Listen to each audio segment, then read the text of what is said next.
किसी का 9 महीने का बच्चा पेट में ही शांत हो जाए तो उस माँ का कौन से कर्म का उदय होगा? और महाराज श्री, उस माँ ने धर्म पूर्वक 9 महीने संस्कारित किया, वो गर्भ में ऐसे कौन से पाप का उदय आ गया? और उसके पाप लिए कर्म तो है ही।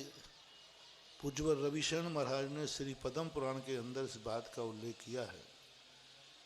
जो अकाल में मरने का भाव करते, सुसाइड करते, जो मरने के परिणाम करते हैं, ऐसे जीवों का बार बार गर्भ में ही मरण होता है। ऐसा श्री पद्म पुराण जी में पूज्यवर रविशरण महाराज ने 2 श्लोक लिखे। क्योंकि उसने इस आयु को आघात किया, सौघात करने का भाव किया। इसलिए हमेशा ध्यान रखना, कितनी भी परिस्थिति आ जाए, कभी मरने का भाव नहीं करना। झूठ मांस का भी धमकी मत देना, प्रणाम ही नहीं करना। आत्मघात का दोष बहुत बड़ा दोष है। आज तुम मरने का भाव कर रहे हो, कर्म तुम्हें ऐसी दशा में पहुंचा देगा कि तुम जीना चाहोगे और तुम मरोगे।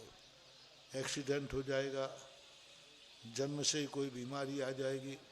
जैसे अभी बता रहे हैं कि गर्भ में आया, 9 माह के सारे कष्ट उठा लिए, सारे कष्ट उठा लिए, और जैसे जन्म हुआ मर गया। जन्म के थोड़े दिन पहले कोई 9 में, कोई 8 में, कोई 7 में। ये नियम से महान पाप कर्म के उदय होते हैं। अल्पायु मिलने का कारण है अपने जीवन से ऊब जाना।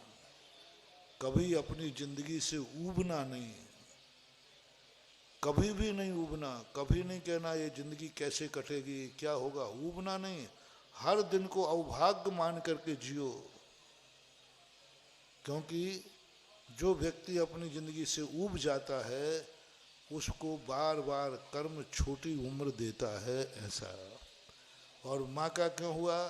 इन्होंने कभी संतान के प्रति बुरा भाव किया होगा, संतान का गर्भपात कराया होगा,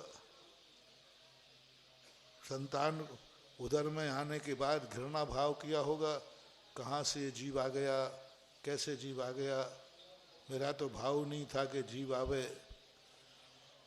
अब ये जो तुमने ग्लानि भाव किया, उस समय तुम्हें कर्म का बंध हो गया। अब तुम चाहोगे भी तो नहीं आएगा, अब चाहोगे भी तो नहीं आएगा। क्योंकि तुमने एक बात नहीं है, माँ का जीवन सुरक्षित नहीं है, तो ये मजबूरी के मार कहलाते हैं, शौक से नहीं।